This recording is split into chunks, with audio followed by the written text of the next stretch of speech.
Hello दोस्तों, good evening. मैं कासिम अली आप सबका स्वागत करता हूं आपके अपने YouTube channel target with you में। आज हम पॉलिटी के कुछ बेहतरीन क्वेश्चन जो हर एग्ज़ाम की दृष्टि से बहुत ही इम्पोर्टेंट हैं उन पर गौर फरमाएंगे।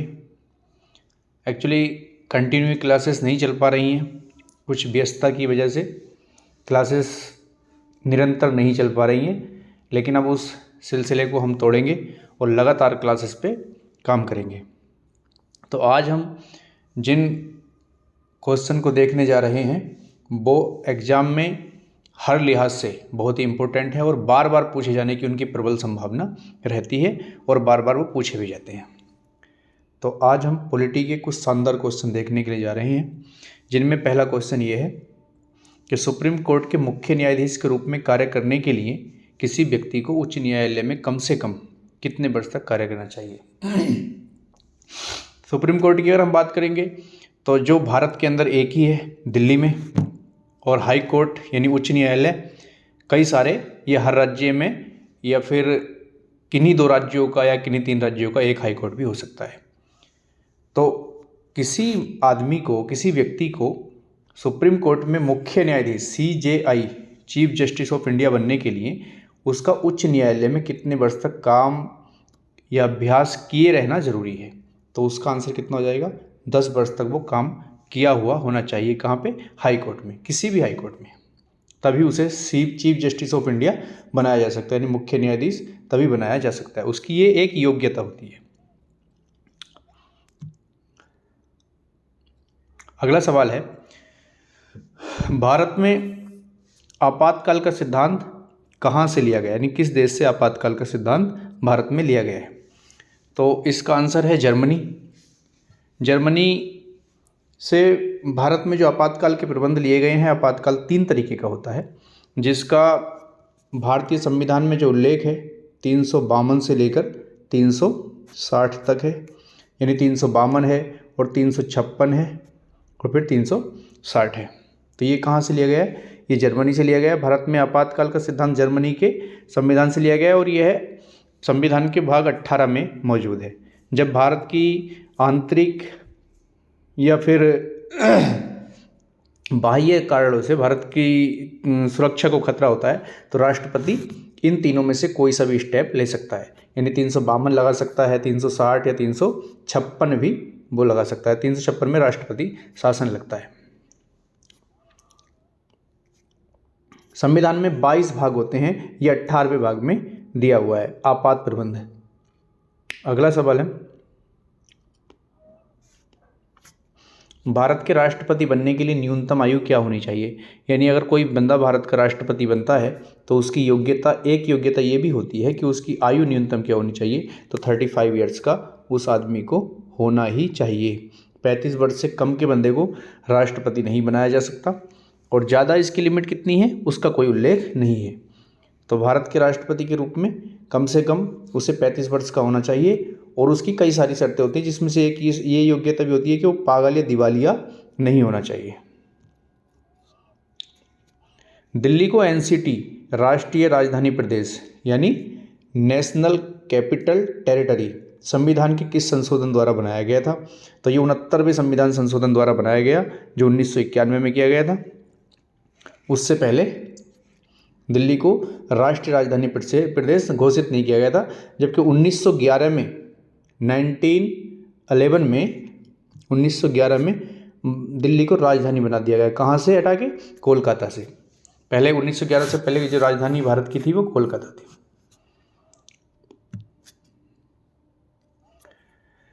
भारत का संसदीय ढांचा किस देश से के संविधान से लिया गया है जी। जो संसद कैसे काम करेगी, संसद में कितने सदन होंगे, संसद के कितने सत्र होंगे, ये सारा जो व्यवस्था ली गई है, ये सारी जो व्यवस्था ली गई है वो किस देश के संविधान से ली गई है। तो वो इंग्लैंड के संविधान से ली गई है। यानी इंग्लैंड में जैसी संसदीय व्यवस्था है लगभग उसी तरह हमारे देश की संसदीय व्यवस्था भी है। तो कहाँ से लिया गया है? इंग्लैंड से ही ये लिया गया है। भारतीय संविधान की व्याख्या करने वाली अंतिम संस्था कौन सी है?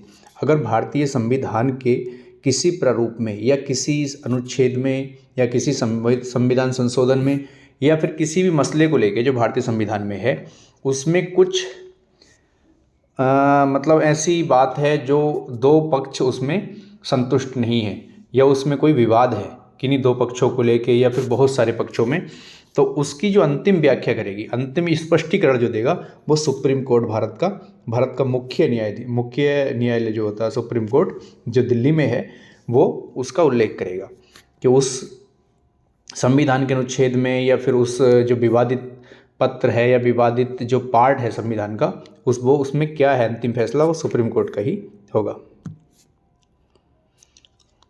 कार्यालय से त्यागपत्र देने वाले भारत के पहले प्रधानमंत्री कौन थे?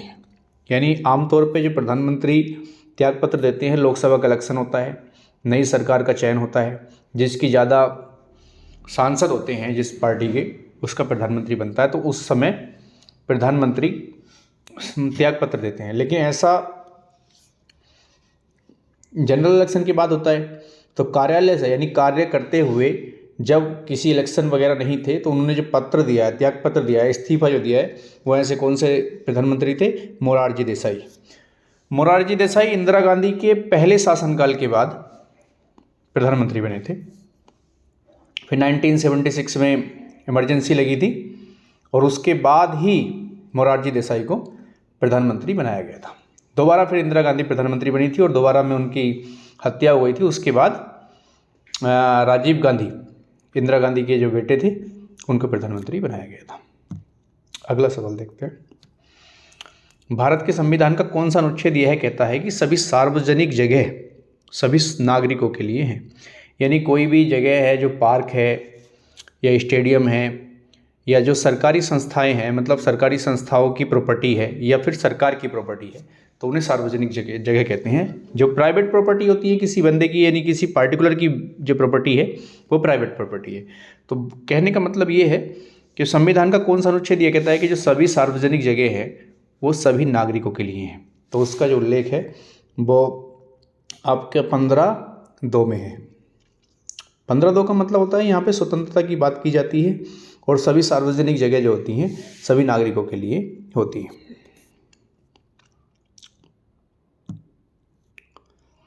अगला सवाल है, सरदार स्वर्ण सिंह समिति की रिपोर्ट के बाद किस संविधान संशोधन के तहत मौलिक कर्तव्य भारत के संविधान में जोड़े गए?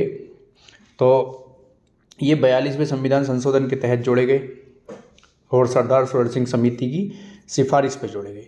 अच्छा, 42वां संविधान 1976 में आया, 1976 में ये आया और ये 42वां संविधान संशोधन को कई नामों से भारत के संविधान में जाना गया। यानी इसे मिनी कॉन्स्टिट्यूशन, यानी इसे छोटा संविधान भी कहा गया और इसमें बहुत सारे चीज़ों का बदलाव हुआ। उस समय इमरजेंसी लगी हुई थी, इंदिरा गांधी का शासनकाल चल रहा था और इसमें तरह तरह के तमाम बदलाव हुए। तो इस तरीके से इसे मिनी कॉन्स्टिट्यूशन या भारत का दूसरा संविधान भी जाना गया।